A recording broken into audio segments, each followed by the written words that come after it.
Hebreos capítulo 1, versículo 5 al versículo 14. Dice así la palabra de Dios.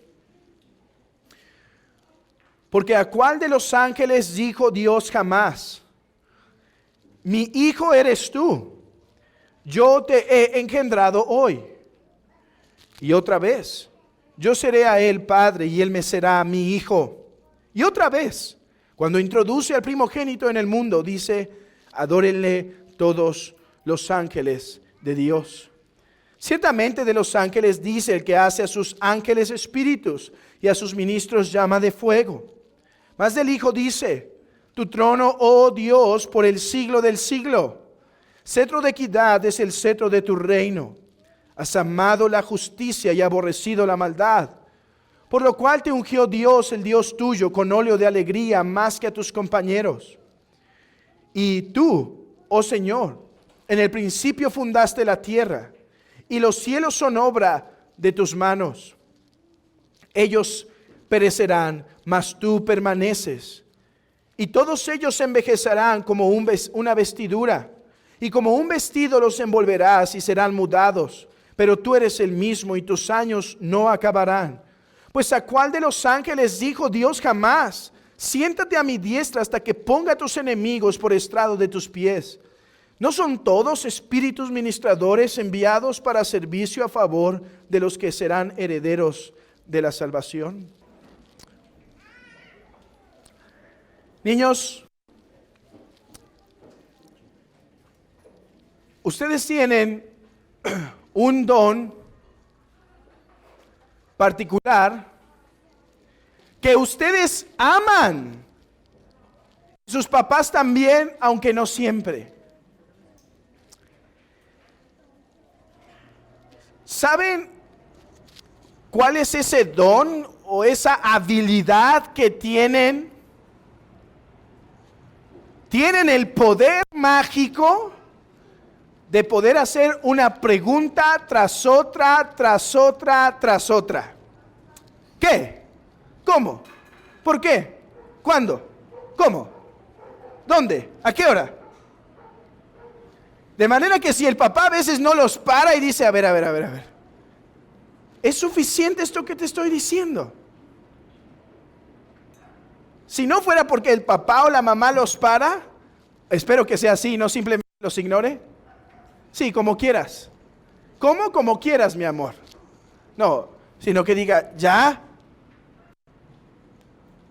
Si no fuera por eso, creo que sus preguntas nunca acabarían. Ahora, niños, esas preguntas son buenas.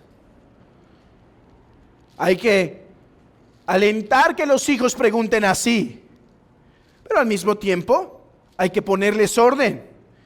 Porque hay veces que podemos alimentar como padres una inquietud equivocada. Como si al hijo se le tuvieran que dar respuestas de todas las acciones. Y es necesario retenerlos y ponerlos en su sabio lugar y dirigirlos. Bueno, para que los papás no los extrañen, hoy yo hago las preguntas. Y es que nuestro sermón se divide en 5 sencillas preguntas. Niños, que hoy vamos a darle respuesta a estas preguntas, vamos a preguntarle estas cosas al texto y así vamos a poder entender su mensaje. ¿Cuáles son esas 5 preguntas? ¿Quién? ¿A quién? ¿Cuándo? ¿Qué? ¿Cómo? El día de hoy nos enfocamos en la última parte del argumento del apóstol sobre la supremacía de Cristo sobre los ángeles. Recuerden, hermanos, que el apóstol ha estado argumentando que Cristo es superior a los ángeles de Dios. Y ya nos ha dado 4 respuestas, nos ha dado 6 versículos y 4 respuestas de por qué Cristo es superior. O sea, Él nos ha mostrado que Cristo es superior a los ángeles por citar el Antiguo Testamento y ver qué dice el Antiguo Testamento de los ángeles y qué dice de Cristo. Bueno, hoy llegamos al quinto argumento y último del apóstol. A ver, quiero aclarar algo.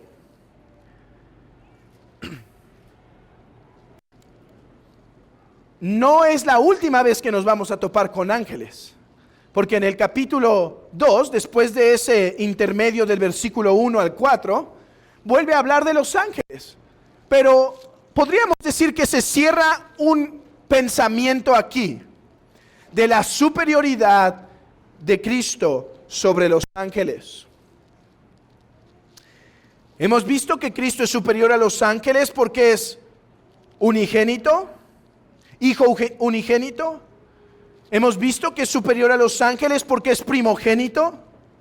Hemos visto que es superior a los ángeles porque es soberano gobernador. Y hemos visto que es superior a los ángeles porque es Dios eterno. Hoy vemos el último argumento. Cristo es superior a los ángeles. ¿Por qué? Bueno, comencemos a preguntar. ¿Quién? ¿Quién? Es la pregunta. ¿Quién está hablando más precisamente? Lean conmigo Hebreos capítulo 1, versículo 13. Dice, pues ¿a cuál de los ángeles dijo Dios jamás? Siéntate a mi diestra hasta que ponga a tus enemigos por estrado de tus pies. ¿Quién está hablando a quién? Primero comencemos por él. ¿Quién habla? ¿Quién habla? Bueno, algo que debe ser sabido por todos al estar delante de este texto es que el autor está citando el Salmo 110. Abran sus Biblias ahí, ya que será bastante útil tener en mente el Salmo 110, al cual haremos referencia constantemente.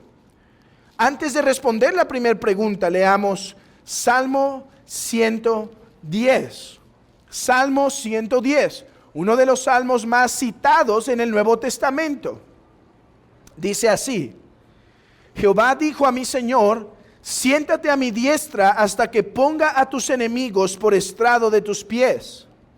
Jehová enviará desde Sión la vara de tu poder, dominará en medio de tus enemigos. Tu pueblo se te ofrecerá voluntariamente en el día de tu poder, en la hermosura de la santidad, desde el seno de la aurora. ¿Tienes tú el rocío de tu juventud? Juró Jehová y no se arrepentirá, tú eres sacerdote para siempre, según el orden de Melquisedec. El Señor está a tu diestra, quebrantará a los reyes en el día de su ira, juzgará entre las naciones, las llenará de cadáveres, quebrantará las cabezas en muchas tierras, del arroyo beberá en el camino, por lo cual lavará la cabeza. El Salmo 110 es un salmo profético. Es un salmo que anuncia que un hijo de David recibiría una herencia, un reino por medio del cual gobernaría el mundo entero. Pero, ¿quién? Es la pregunta. ¿Quién es el que habla? Bueno, el mismo Nuevo Testamento nos dice claramente que el que habla es Dios el Padre. Dios el Padre habla a ¿quién? Ahorita veremos. Dice así, Hechos capítulo 2, versículo 32. A este Jesús resucitó Dios, de lo cual todos nosotros somos testigos. Así que exaltado por la diestra de Dios y habiendo recibido del Padre la promesa del Espíritu Santo, ha derramado esto que vosotros veis. Porque David no subió a los cielos, pero él mismo dice, dijo el Señor a mi Señor, siéntate a mi diestra hasta que ponga a tus enemigos por estrado de tus pies. Sepa pues ciertísimamente toda la casa de Israel, que a este Jesús, a quien vosotros crucificasteis, Dios le ha hecho Señor y Cristo. ¿Quién habla entonces? Dios el Padre es aquel que habla. Dios el Padre, aquel que creó el cielo, aquel que tiene todo el poder, aquel que tiene derecho sobre toda la creación, Él fue el que dijo, tú eres Señor para siempre, tú eres gobernador para siempre. Esto debe despertarnos a un entendimiento de que Él puede darle la tierra por herencia debido a que Él es el Señor de esta. Un padre no le puede dar a su hijo como herencia la casa de su vecino porque simplemente no le pertenece. Pero Dios, el Padre, puede dar como herencia el mundo entero, las naciones enteras, porque le pertenecen. Déjame decirte entonces algo hoy. Eres criatura de Dios que le pertenece de facto y Él te puede dar por herencia a quien Él le plazca.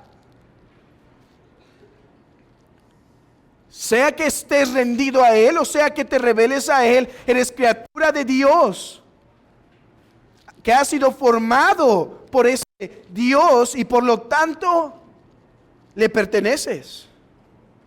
Pero ahora preguntemos, ¿a quién está hablando? Porque lo que dice es algo supremo.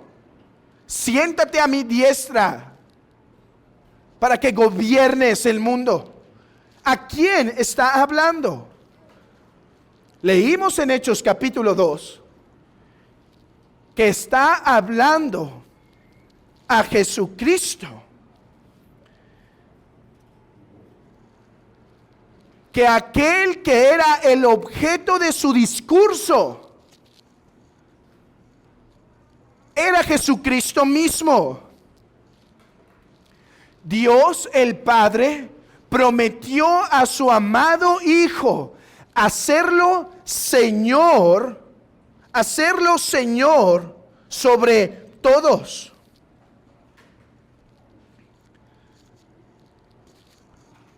Y aquí soy movido a hacer una clarificación.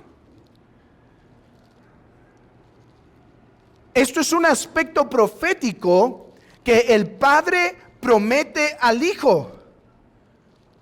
El Padre ha llamado a Jesús, al Cristo, al Mesías, a ser aquel que gobernaría sobre todo lo creado.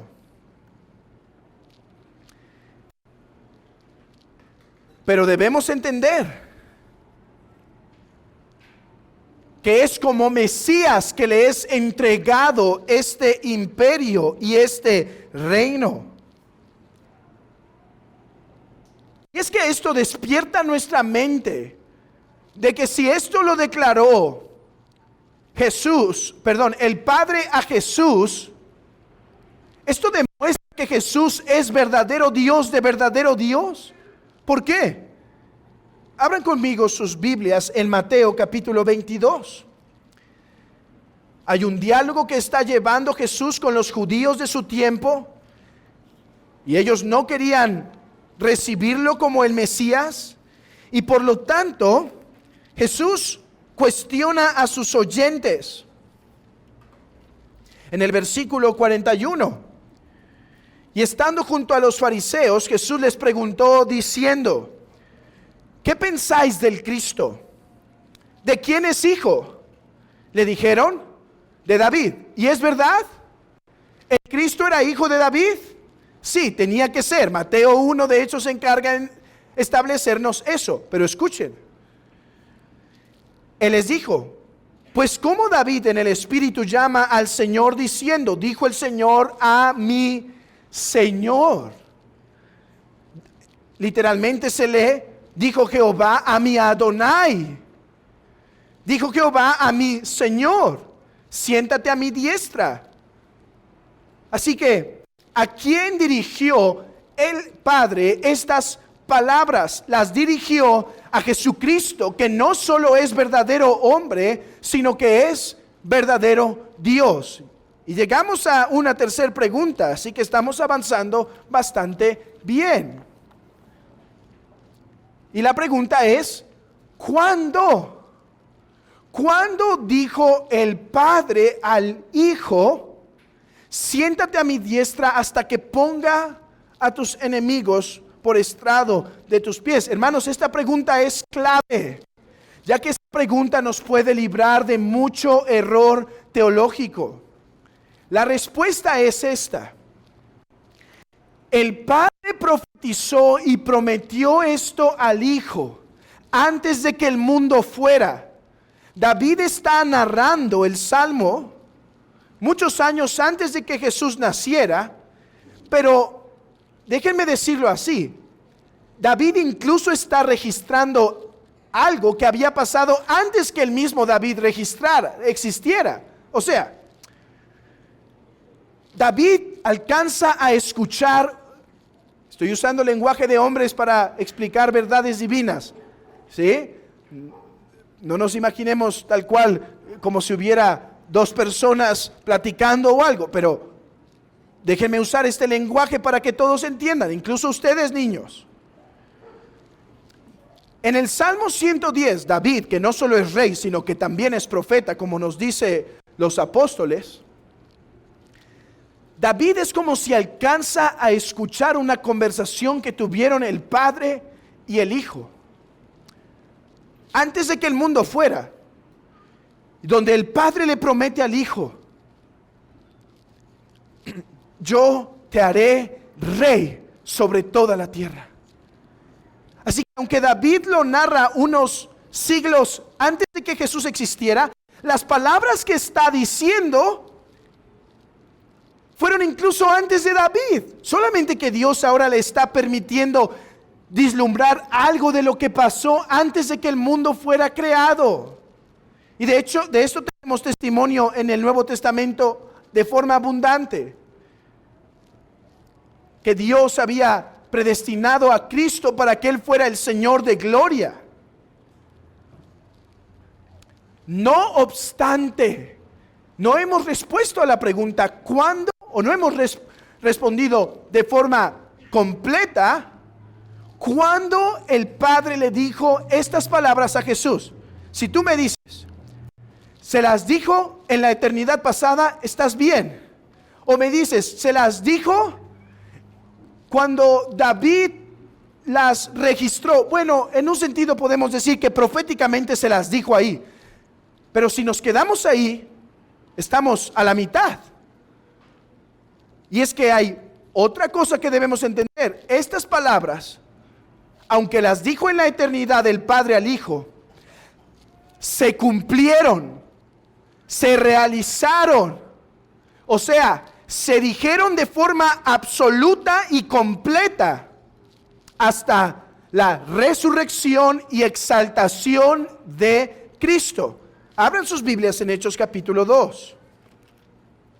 Esto es importante entender por una cuestión teológica que ahorita espero desarrollar brevemente. Hechos 2, 32 dice: a este Jesús resucitó Dios, de lo cual nosotros somos testigos. Así que exaltado por la diestra de Dios y habiendo recibido del Padre la promesa del Espíritu, ha derramado esto que vosotros veis. Porque David no subió al cielo, pero él mismo dice, dijo el Señor a mi Señor, siéntate a mi diestra. A ver, leamos el pensamiento aquí de Pedro. Dice, David no subió al cielo, por lo tanto Dios el Padre no le dijo esto a David, porque no subió al cielo, pero Jesús sí subió, a él sí se las dijo. ¿Cuál es el punto? Estas palabras fueron dichas el día de la ascensión de Cristo. El día de la ascensión de Cristo. ¿Qué le dijo el Padre? Sí, eran promesas desde antes, eran el pacto de redención desde antes que se había dicho, pero se cumplieron en Jesucristo hasta el día en que ascendió a los cielos. Y el Padre le dijo: siéntate a mi diestra hasta que ponga a tus enemigos por estrado de tus pies. ¿Por qué es importante entender esta última respuesta y así tenerla de forma completa? Porque, hermanos, lo que el Padre da al Hijo, el Hijo solo lo pudo recibir porque fue verdaderamente hombre. El hecho de que el Padre diga a Jesús: siéntate a mi diestra, manifiesta superioridad y subordinación. El Hijo se escucha en este lenguaje, Jesucristo, como aquel que está sometido al Padre. Y el Padre como el que asigna, siendo el superior. Noten, esto no pudo haberse cumplido en la eternidad por una sola razón: que no había forma en la que Cristo fuera sometido al Padre o subordinado al Padre. Porque como lo he enseñado tantas veces, y no me voy a cansar de enseñarlo para tener una correcta idea de quién es Jesús y no ser contaminados con algunas doctrinas que sugieren subordinación en el Hijo, es imposible que el Hijo sea eternamente subordinado al Padre por el simple hecho de que hay una sola voluntad de la esencia divina, y por lo tanto la voluntad del Padre es del Hijo, y para que haya subordinación necesitamos dos voluntades, las cuales no hay en el ser divino. Y por lo tanto, es necesaria esta respuesta. Solo se pudo decir al Hijo en virtud de su encarnación y su exaltación. Solo se pudo decir del Hijo en virtud de su encarnación y, en segundo lugar, de su exaltación. Miren lo que ya hemos respondido. ¿Quién? ¿Quién habló? El Padre. ¿A quién? Al Hijo, a Jesucristo. ¿Cuándo? ¿Cuándo le dijo estas cosas? Bueno, en la eternidad pasada, después como profecía en la boca de David, pero objetivamente cumplido y realizado en la ascensión de Cristo, cuando Cristo terminó su obra y ascendió a los cielos. El Padre le dijo: siéntate a mi diestra hasta que ponga a tus enemigos por estrado de tus pies. Ahora vamos a la cuarta pregunta. ¿Qué? ¿Quién? Ya vimos. ¿A quién? ¿Cuándo? Pero ahora, ¿qué? Sí, ya vimos que el Padre le prometió algo al Hijo, que el Padre es quien promete, que el Hijo es quien recibe la promesa, y que pasó oficialmente o definitivamente en la ascensión de Cristo. Pero ¿qué? Tal cual, ahora explícanos ¿qué? ¿Qué significa que le dice: siéntate a mi diestra? Jesús recibe la posición de honor de ser el gobernador, Señor, juez, rey y soberano que rige el mundo. Eso fue lo que se le otorgó. ¿Qué se le otorgó? El honor de ser el Señor de señores y Rey de reyes. ¿Vieron lo importante que fue entonces la pregunta pasada? ¿Cuándo? Porque si no entendemos cuándo, nos podríamos confundir, hermanos. Porque, a ver, ¿cómo que cómo que el Hijo fue hecho Señor de señores y Rey de reyes? ¿No es en cuanto a la divinidad ya Señor de señores y Rey de reyes? Yo digo sí, y en cuanto a eso, nada le puede ser añadido. Pero si entendemos que este honor lo recibió en la ascensión hasta que terminó su obra, Entonces entendemos que sí se le pudo dar este honor en cuanto a que es hombre, y en cuanto a que es hombre podía ser exaltado, podía ser hecho Señor y Cristo. Filipenses capítulo 2 confirma esto. Filipenses capítulo 2. Filipenses 2, 5. 5. Haya pues en vosotros este sentir que hubo también en Cristo Jesús, el cual siendo en forma de Dios, no estimó el ser igual a Dios como cosa que aferrarse, sino que se despojó a sí mismo tomando forma de siervo, hecho semejante a los hombres, y estando en la condición de hombre, se humilló. Vean eso. Estando en la ¿qué? Condición de hombre, se humilló. Si el Hijo no se hace hombre, no se puede humillar. De hecho, entendamos algo. Cuando dice que se despojó, no quiere decir que se quitó la divinidad. Es imposible que se quite la divinidad. Quiere decir, se despoja tomando carne. O sea, su acto de despojo consiste en asumir una carne por medio de la cual puede humillarse. Continuemos. Se humilló a sí mismo, haciéndose obediente hasta la muerte y muerte de cruz, por lo cual Dios también lo exaltó hasta lo sumo. ¿Pueden ver? En virtud de que se humilló porque es hombre, ahora también puede ser exaltado hasta lo sumo porque es hombre. Lo exaltó hasta lo sumo y le dio un nombre que es sobre todo nombre, para que en el nombre de Jesús se doble toda rodilla de los que están en el cielo, en la tierra y debajo de la tierra. Jesús recibió este honor de ser el juez de todos los hombres. ¿Cómo sabemos esto? Bueno, en primer lugar dice Hebreos capítulo 1, regresemos ahí. Porque ¿a cuál de los ángeles dijo Dios jamás, siéntate a mi diestra? Noten en primer lugar eso, diestra, siéntate a mi diestra. A ver, niños, algo que hemos aprendido en el catecismo es que Dios no tiene cuerpo, ¿verdad? Dios no tiene ni mano derecha ni mano izquierda, ¿recuerdan? Sino que Dios es espíritu purísimo, por lo tanto no tiene diestra. ¿Qué quiere decir entonces que Jesús se sentó a la diestra del Padre si el Padre no tiene diestra? Esto es una forma simbólica de decirnos que la diestra, quien es que es aquella que ejecuta y tiene poder para ejecutar los planes de Dios, se le otorgó a Cristo.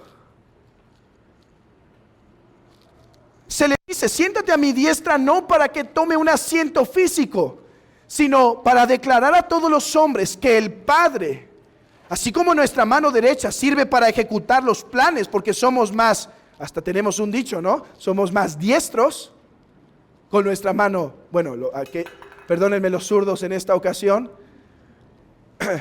Yo también soy zurdo de pie, aunque no de mano, pero entiendo sus. Así que cualquier crítica va conjunta en esta ocasión. La diestra es la que ejecuta planes y la diestra es la que tiene fuerza para ejecutarlos. Cuando el Padre le dice al Hijo, siéntate a mi diestra, lo que le está diciendo es, tú eres mi representante para juzgar el mundo entero. En segundo lugar, sabemos que esto es lo que se le promete, porque de esto trata el Salmo 110. Hermanos, de esto trata el Salmo 110. Vean el Salmo 110, si pueden regresar rápidamente a él. El Salmo 110 presenta la idea de que conquistará a sus enemigos, a todos. Algunos se rendirán voluntariamente y otros serán destruidos con su vara de hierro. Pero todos, vean esto, el autor de Hebreos está diciendo, ¿a cuál de los ángeles dijo Dios jamás, tú eres mi representante, tú vas a gobernar sobre la tierra, tú serás el Señor y juez de todos?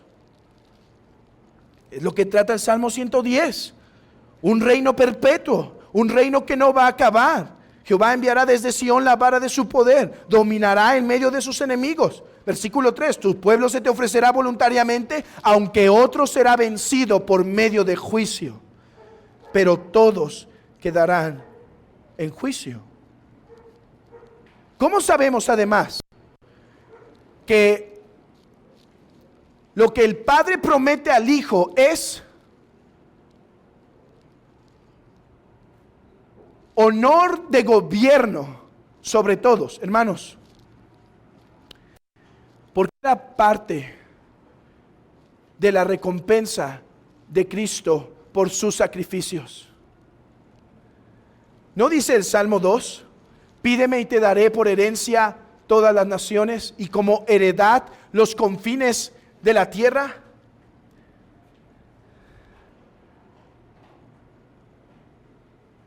Jesucristo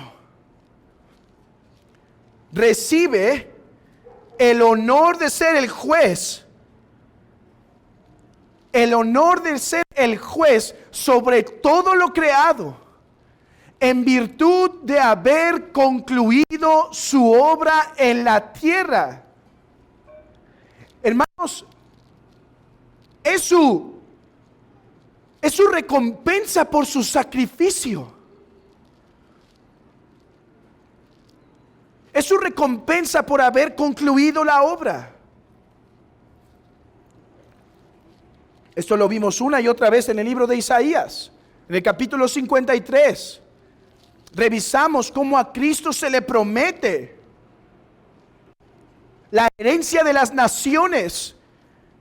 Ve esto entonces, déjame aplicarlo para nosotros aquí y ahora.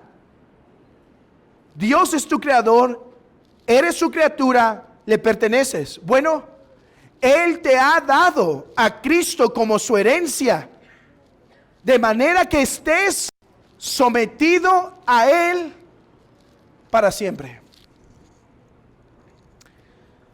Eres su herencia, te guste o no. No puedes escaparlo. Eres criatura de Dios. Por más que te opongas, por más que lo quieras rechazar, eres criatura de Dios. Y por lo tanto, ha sido dado a Cristo para que te postres ante Él. Para que te postres ante Él.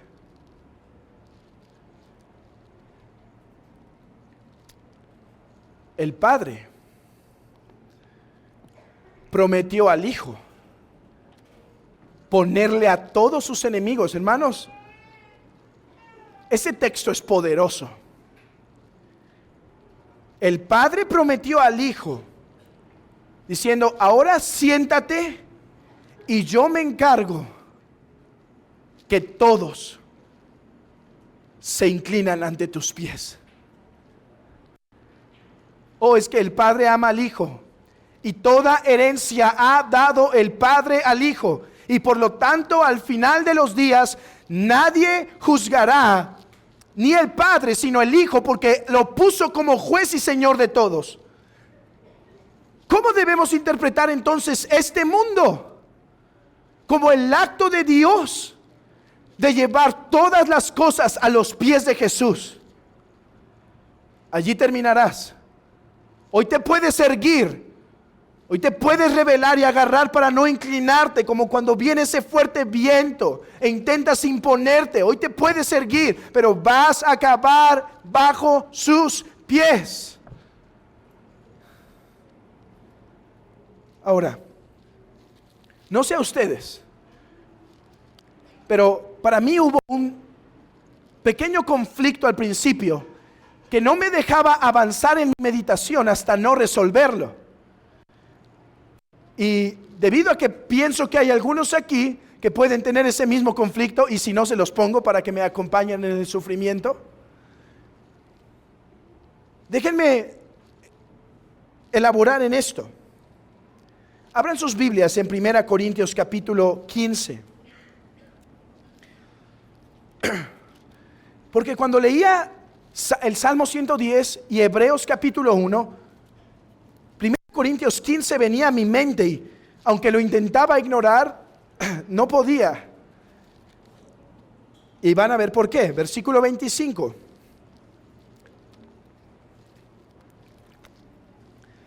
Porque es preciso que reine, ¿quién? El texto está hablando de Jesucristo.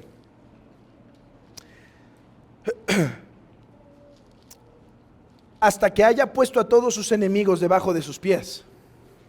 ¿Cómo? Hebreos nos dice, ¿quién va a poner a sus enemigos bajo el estrado de sus pies en Hebreos? El Padre, ¿cierto?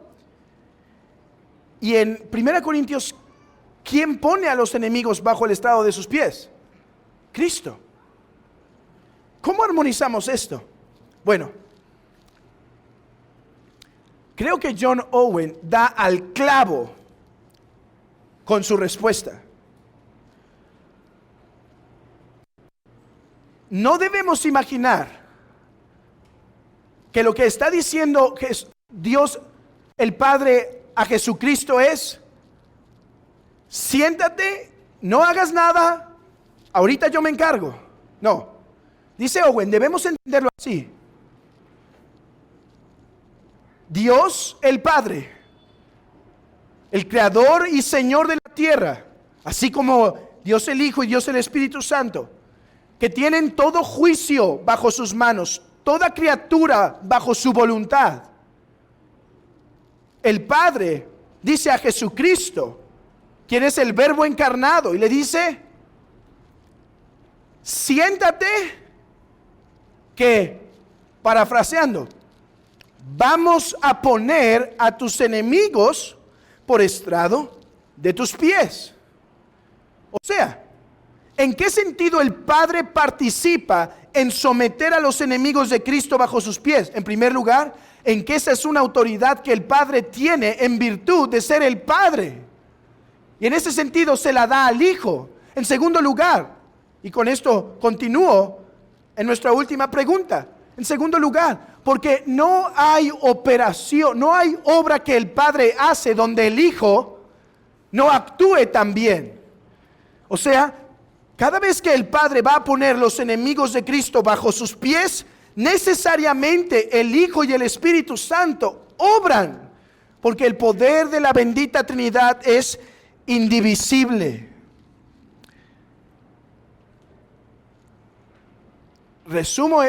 Concluyo eso y regreso a mi punto. ¿Qué es entonces lo que le ha sido dado a Cristo? El Padre le ha dado la autoridad para que Él sea el juez y Señor de todos los hombres, para que a Él se doble toda rodilla. Y ahora Jesucristo, con el poder del Padre y con el poder del Espíritu Santo, al ser verdadero Dios, Jesucristo está sometiendo a todos sus enemigos bajo el estrado de sus pies. El Padre dio a Jesucristo una autoridad que es sobre toda autoridad, la autoridad de ser el juez y Señor de todos los hombres. Déjenme leerles solo un texto, pero hay varios. Hablando del poder del Espíritu Santo, dice: la cual operó en Cristo, resucitándole de los muertos y sentándole a la diestra en los lugares celestiales, sobre todo principado y autoridad y poder y señorío, y sobre todo hombre que se nombra, no solo en este siglo, sino también en el venidero. Y sometió a todas las cosas bajo sus pies, y lo dio por cabeza sobre todas las cosas a la iglesia, la cual es su cuerpo, la plenitud de aquel que lo llena todo en todo. ¿Por qué Cristo es superior a los ángeles? Hermanos, hemos concluido nuestro argumento. ¿Por qué Cristo es superior a los ángeles? Porque a ningún ángel se le dijo jamás: siéntate a mi diestra para que ponga toda la creación bajo tus pies. A nadie. No hay alguien mayor que Jesús. Él es el Dios hombre que ha sido puesto sobre todos para gobernar. Él es el representante del Padre en cuanto a que es mediador entre Dios y los hombres para regir sobre todos. Mira cómo esta realidad cósmica tiene una aplicación tan íntima para ti. Eres del Padre, eres de Cristo, y Él traerá tu rostro a sus pies. Amigo, hermano, todos lo adorarán a Él. Todos confesarán que Él es Señor. Todos confesarán que Él es Rey de Reyes. Todos. Pero esto me lleva a la última pregunta. ¿Cómo? ¿Quién? El Padre. ¿A quién? Al Hijo. ¿Qué? Promete dominio y señorío sobre todo. ¿Cuándo? En su ascensión.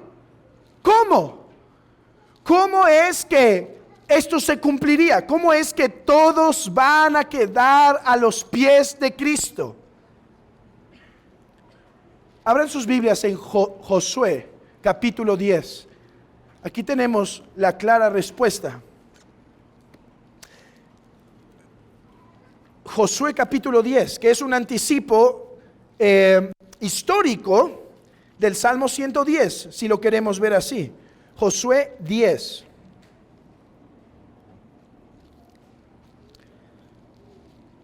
Josué 10. Espérenme un momento, que perdí la cita.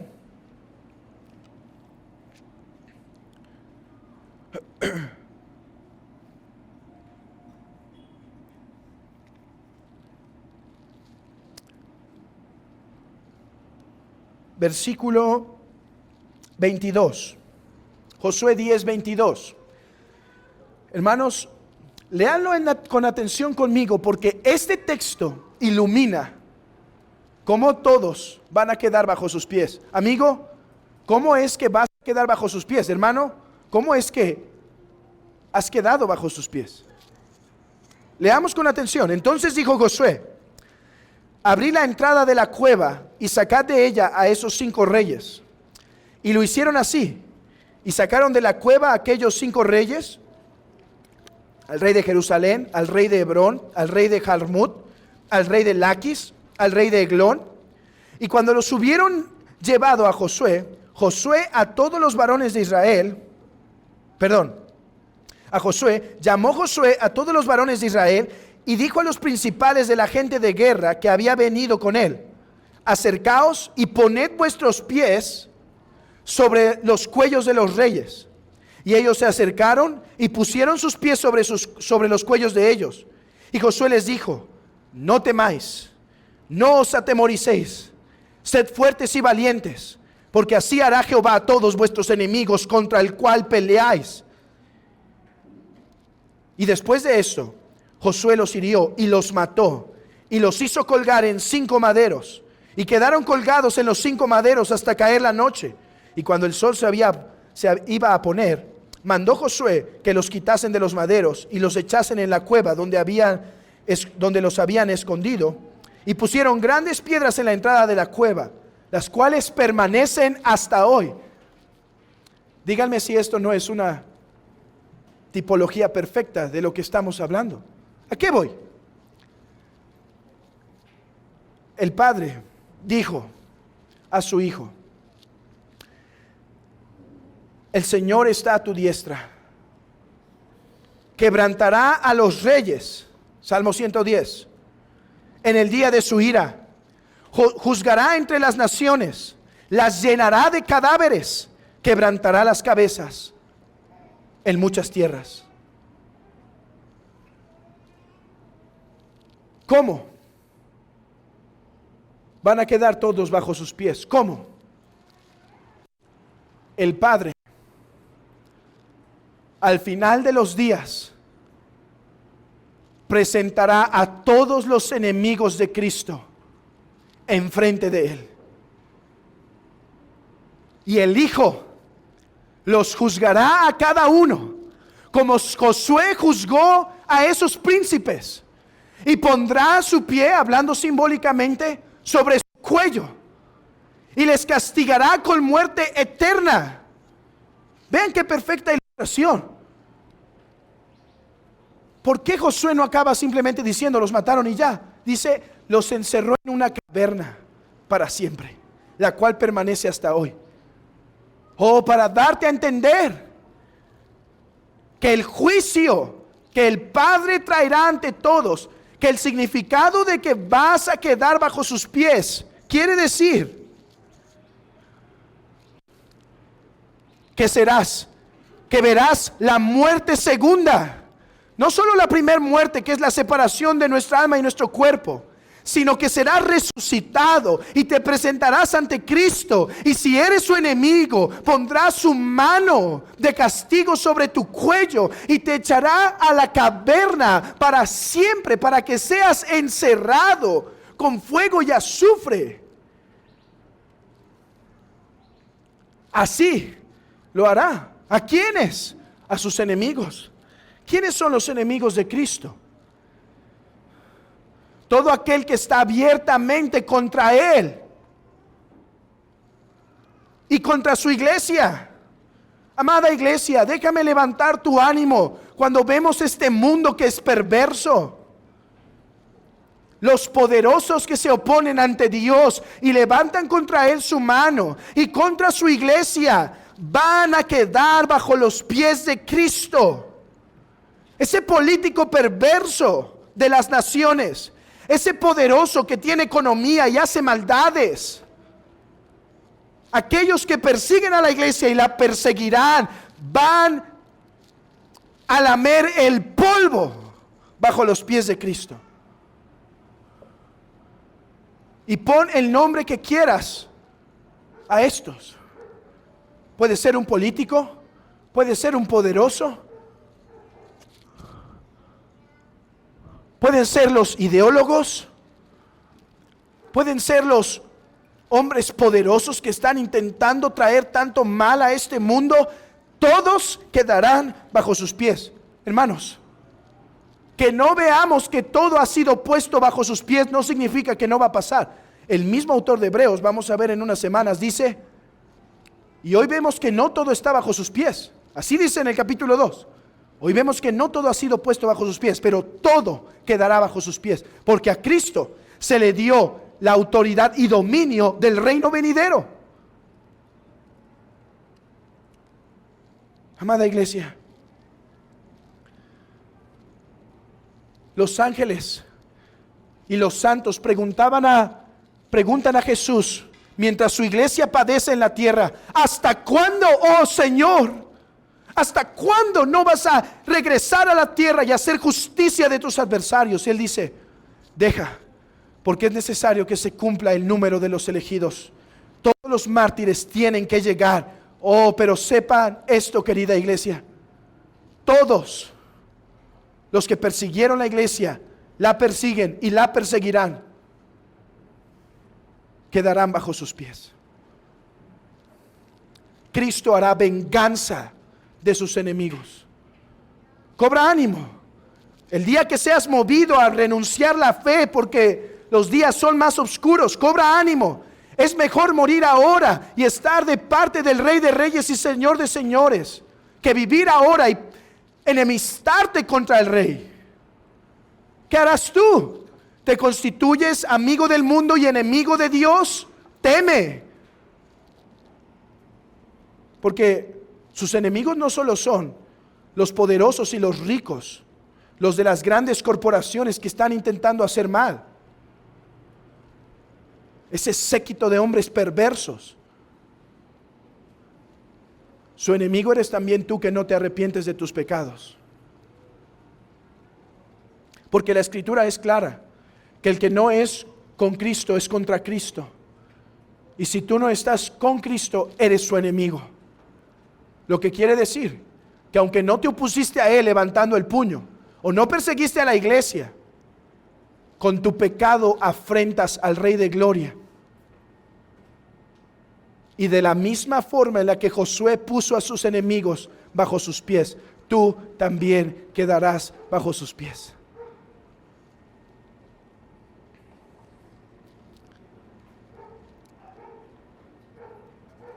Pero querida iglesia y amigo, hay otra forma de quedar bajo sus pies.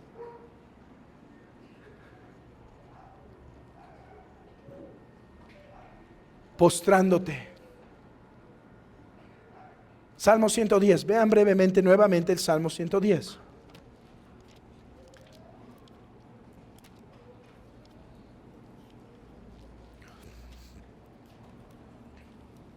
Dice el Salmo: tu pueblo se te ofrecerá voluntariamente en el día de tu poder, en la hermosura de la santidad, desde el seno de la aurora. Tienes tú el rocío de tu juventud. Hay algo maravilloso entre la diferencia de Josué y Jesús. Es cierto, Josué tipifica a Jesús en que así como Josué puso a esos reyes bajo sus pies y los hirió hasta la muerte y los encarceló en la caverna, así tipifica cómo Cristo acabará con sus enemigos. Pero hay algo que Josué no alcanza a representar. Y es que, hermanos, el rey tomó forma de hombre para recibir el castigo de sus enemigos y así poderte recibir a ti y poderme recibir a mí. ¿No es interesante que se diga que Josué colgó a sus enemigos en un madero? ¿Qué nos trae esto? Que el gran amor de este juez, aunque nosotros que nacimos como sus enemigos, podríamos haber acabado como cualquier otro de ellos, Él vino a recibir el castigo, a humillarse y ser colgado en el madero para recibir nuestra maldición, la maldición de los enemigos de Dios. Los enemigos de Dios mueren en el madero. Los enemigos de Josué, que eran los enemigos de Dios, son heridos hasta a la muerte y son colgados en el madero. La maldición de Dios sobre ellos. Pero Cristo Jesús vino a decir a sus enemigos: yo recibo tu maldición para que tú puedas entrar en el reino. Naturalmente, niños, recuerden, naturalmente nadie puede heredar el reino de Dios. Niños jamás podrán ver el reino de Dios si permanecen en el pecado en el que nacieron. Nadie entrará al reino de Dios por generación natural, por ser hijo de una familia cristiana y demás. Cristo vino para hacer posible la entrada de sus enemigos al reino, al tomar forma de siervo, a venir hasta las profundidades, a las partes más bajas de la tierra y ser colgado en un madero por nosotros. Iglesia, hemos visto ese poder, hemos visto ese amor, hemos visto ese Salvador y nos hemos postrado ante Él. Y por lo tanto, amada iglesia, vivirás con el Rey eternamente y para siempre, porque el Rey llevó nuestra maldición. Amado amigo, querido amigo, ¿por qué has de terminar con el pie de Cristo en tu cuello, su espada en su mano y su voz sellándote en la eternidad para siempre, si el Rey descendió a la tierra para hacerse hombre, para morir por nuestros pecados? ¿No eres cautivado por este amor? ¿No eres cautivado por esta obra? ¿No eres cautivado por la hermosura de este Rey? Quiera Dios que sí, porque hay dos formas en las que Cristo conquista, en las que el Padre, el Hijo y el Espíritu conquistan. Una es por fuerza y con vara de hierro, y otra con lazos de amor. quiera Dios que sean los lazos de amor los que se utilicen contigo. Ve la cruz. Fija tus ojos en la cruz. Contémplalo en su poder, en su gloria, en su santidad. Y serás cautivado y arrestado por su amor. Amada iglesia, vive ofreciéndote a tu Rey voluntariamente.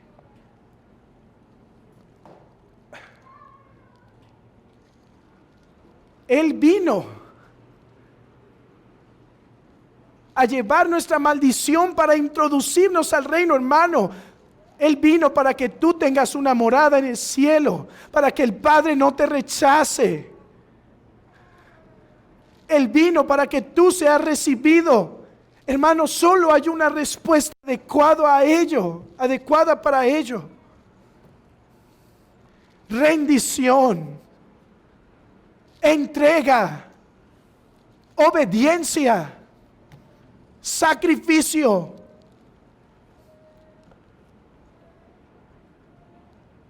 Que estás luchando, hermano, con el pecado y te está costando dejarlo.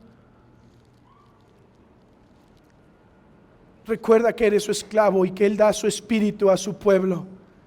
Entrégaselo a Él como sacrificio vivo. ¿Hay algo que estás reteniendo? ¿Alguna obediencia, algún sacrificio? Entrégaselo, hermano. Entrégate voluntariamente. Amada hermana, alguna lucha en el hogar, alguna dificultad, alguna batalla, entrégaselo y pon todas tus fuerzas, todo tu empeño en agradar a tu Rey, porque Él es digno,